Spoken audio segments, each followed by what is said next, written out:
stop thinking of yourself as a founder for a moment and think of yourself as an investor, right? Think of yourself as a VC or an angel investor. You've got your hard-earned money or your money that you just spent a bunch of time trying to raise from LPs who are trusting you, who need you to invest it and make a return. And if you don't, you're going to, never be able to raise again, and you're going to be out of work. So as an investor, right, when someone comes to pitch you, what are the first things you're thinking? Well, first of all, you're probably thinking, who the F is this person, right? And what makes them so special, right? Then you're probably thinking, what makes them different than the other 100 teams that pitched me this week, right? What edge do they have so that they won't just lose all my money, right? Because you're talking to tons of smart people every day, every hour, that are working on really big problems. They're also trying to ride the same market trends that you are. What's the theme here?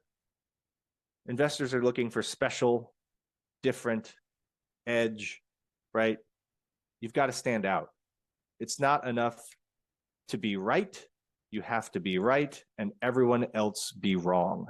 I think this is an amazing quote from the partner at Multicoin Capital, one of the best VCs, in my opinion, in this space. It's not enough to be right. You have to be right and everyone else be wrong. So, how do you demonstrate to a potential investor that you are right and contrarian? Not that you are right, not that you are contrarian, but that you are right and contrarian. Largely, there's three ways to be credible, in my opinion, at least. Ranked from kind of like hardest to easiest, you have a previous exit, right? Like that's that's hardest because you need to go and build another business before you raise for this one.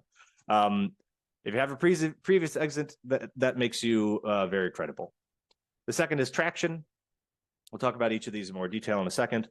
And then the third is the easiest, but perhaps the most, the least often well done, ironically, which is to present and defend a unique thesis. Why does it need to be unique? Because we're trying to be right and contrarian, right? We need to stand out from the crowd, but we need to present a viable thesis. This needs to be correct and it needs to be unique. So going through these one by one, previous exit, right? I'm not talking about not a previous startup. I'm not talking about, oh, I founded a startup before. I'm talking about a previous exit. Anyone on earth can found a startup before, right? You need a previous exit if this is going to work for you, right? Ideally from the same industry. This makes you special, different, and gives you an edge, right? Because you can just say, like, look, I've literally built a product in this industry before. I went from 0 to 60. I sold it off. I made a profit. Everybody that worked with me was happy. Here's my new idea. Are you in? Right? And when you have a previous exit, you have that credibility. It's incredibly difficult for some founders to raise just an idea. And it can be frustrating when you see other founders just throw together a slide deck and suddenly raise $10 million. But that's the name of the game, right? If you have a previous exit, you just have immediate credibility. And I'm pretty sure at least some of the deals I've invested in, it's basically just been, wow, this team is really good. They've done this before. They know the space. That's all I need to know, right? As an angel investor, there's big names attached, right? I like the concept of what they're working on. I could see it working. That's good enough for me to at least be very interested, right, in having a conversation with them. So previous exit is a win. Obviously, that is the hardest one to do, though, because you need to go and build a different business first. Whoops, I don't have a traction slide. Somehow that escaped. So we'll just quickly talk about traction. So traction, what was I going to say on traction? Traction is really powerful, specifically because it changes the conversation from a hypothetical to a realized case, right? If you've ever pitched someone before you've probably experienced getting into this kind of adversarial conversation where you are essentially saying, I think this product will work because X, Y, and Z.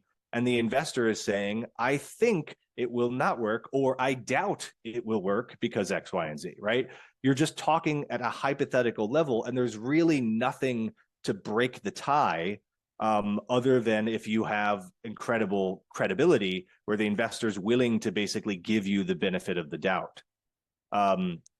Traction's benefit is that it smashes, it is a data point to show a skeptical investor that, sure, you can think this won't work all you want, but guess what? The cold, hard truth is that this is working, right? This does work. It's solving a problem. People are paying for it. People are using it. It's growing, right? And so that's the value of traction.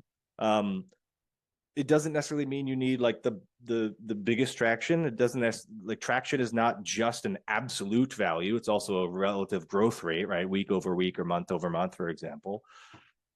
And there's no such thing as like the right amount of traction, right? How do you know how much traction you need? Well, you pitch investors and you ask them when they pass, right? One of the tricks that I'm sure we could talk about later is when an investor basically gives you anything other than a yes, they're giving you a no, right? And what you say is, okay, I understand you're not willing to invest today. What concerns would you have, right? And they might say, well, I'd like to see more traction. And you could say, okay, so right now we're at, I don't know, 100,000 TVL. If we got to 500,000 TVL, would that be the traction you're looking for? And they'll say, maybe they'll say yes, or maybe they'll say, I don't know, it's 500. Okay, how about 2 million? Right. So the best way to find out, quote unquote, how much traction is right is to ask investors. There's no answer to that, right? Like it's going to be subjective depending on the investor. But more traction overall equals better and easier to start building momentum and get people to FOMO into your round, which is the sad truth of investing, is so much of it is FOMO based. All right. So what if you don't have a previous exit, and what if your business is very capital intensive, or you need to raise some amount before you can get meaningful traction? Well, I've got good news for you and bad news for you. The good news is anyone can raise with just an idea. The bad news is it is very difficult to do because you need to present and defend a unique thesis.